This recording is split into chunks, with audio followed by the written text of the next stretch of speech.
Welcome to a moment of meditation. I am Patricia Lee, the assistant chaplain here at the village. We have embarked on a journey to knowing God. Not just knowing about God, but knowing Him in a personal and relational way.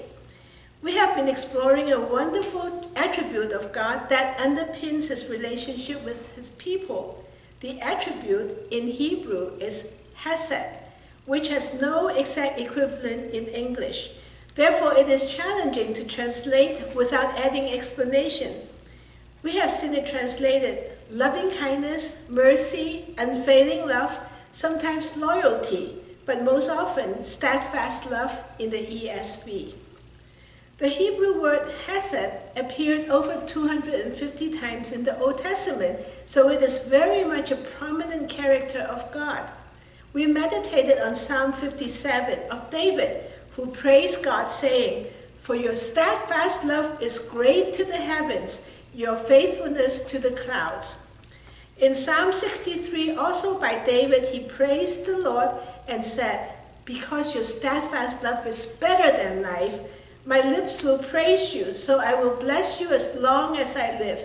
In your name I will lift up my hands." Is there anything better than life? David said, yes, God's steadfast love is better than life. Elsewhere, we read that God Himself declared His steadfast love through His prophets. Here's one example in Jeremiah chapter 31, verse 3, where God says, "I have loved you with an everlasting love. Therefore, I have continued my faithfulness to you." We will spend one more session on the meditation of God's Hesed, His steadfast love. The text for today is Psalm 90, where we read in the title that it is a prayer of Moses, the man of God. Yes, Moses was also an author of a psalm, and here it is. Because of time, we will only read selective verses. To begin, I will read the first 4 verses of the psalm.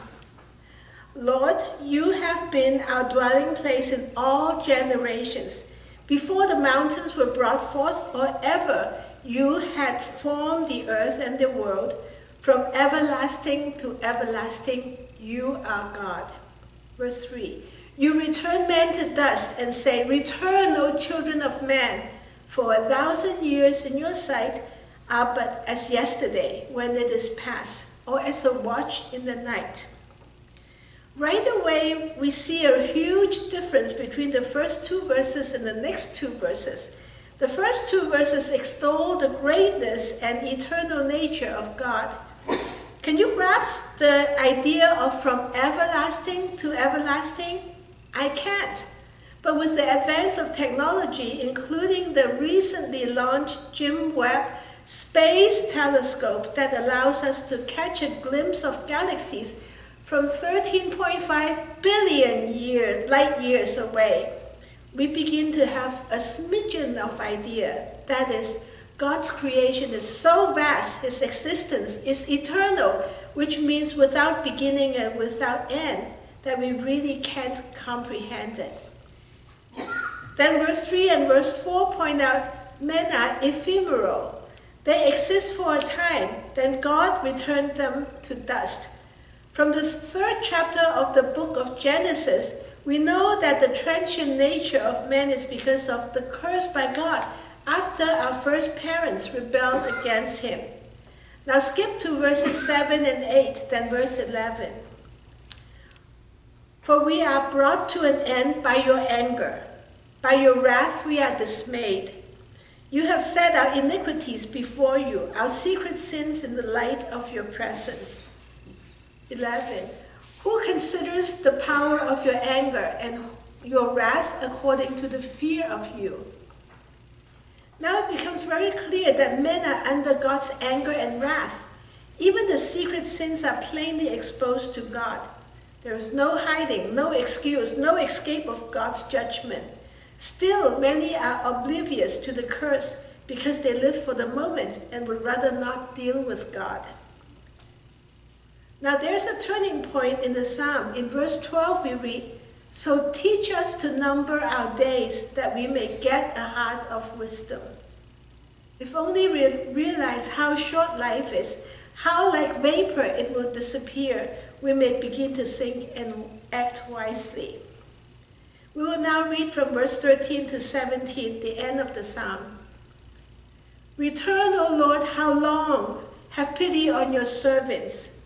Satisfy us in the morning with your steadfast love, that we may rejoice and be glad all our days. Make us glad for as many days as you have afflicted us, and for as many years as we have seen evil.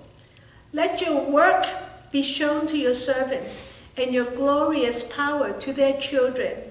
Let the favor of the Lord our God be upon us, and establish the work of our hands upon us. Yes, establish the work of our hands. The remainder of this prayer now begs for a reversal of what has gone before. In verse 3 we read, God said, "Return, O children of men," but men would not listen. Now in verse 13, man returns this call to God, "Turn back for mercy." Verse 14 is a petition with boldness and faith. Satisfy us in the morning with your steadfast love, that we may rejoice and be glad in all our days. This shows us that God's steadfast love can be requested. Moses, the psalmist, now asks God to have compassion and mercy instead of showing his anger and judgment. Alongside this request, he asked God to satisfy him with his unfailing love each morning of his life. We are reminded of the words of Lamentations, chapter 3, verses 22 to 24. Because of the Lord's great love, we are not consumed, for his compassion never fails. They are new every morning. Great is your faithfulness. I say to myself, the Lord is my portion. Therefore, I will wait for him. God in his love not only hears our request, but we can request for God to show us his steadfast love. Because of God's steadfast love, we have confidence in God's abiding glory. Even in the transitory world, God's children have the heritage of seeing not only God's enduring work among us, but that our labor will not be in vain, but will be established by God. Psalm 90, a psalm of Moses, not only highlights God's steadfast love and his grace, but also inspires us to pray for his hesed to satisfy us and give us delight and confidence to live our life to our fullest, so that not only will we see God's work among and through us, but that our work, our labor, will have lasting value. Here we conclude the 3 segments of meditation on God's steadfast love. Next time, we will segue into the topic of prayers. This very familiar hymn, "O God, Our Help in Ages Past," by Isaac Watts, is based on Psalm 90. Let's sing it together. We find it in number 52 from our hymnals, and Dan Stokes will now lead us.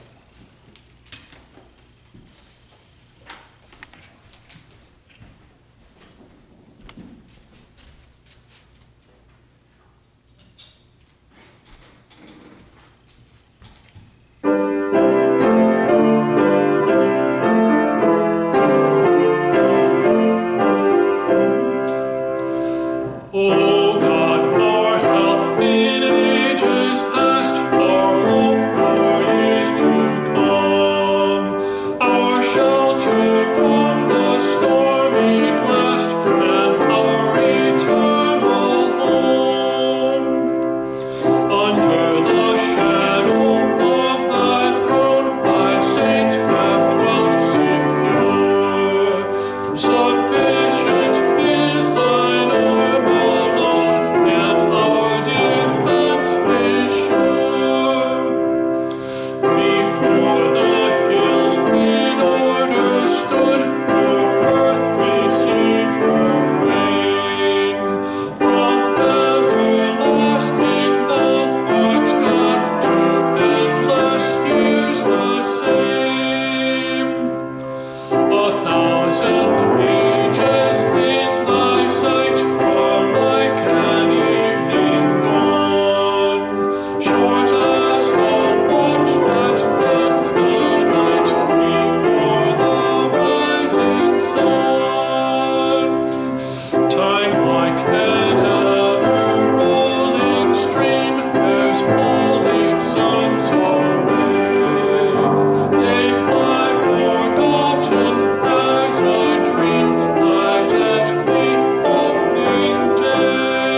close with this prayer from Psalm 90, verse 13 and 14.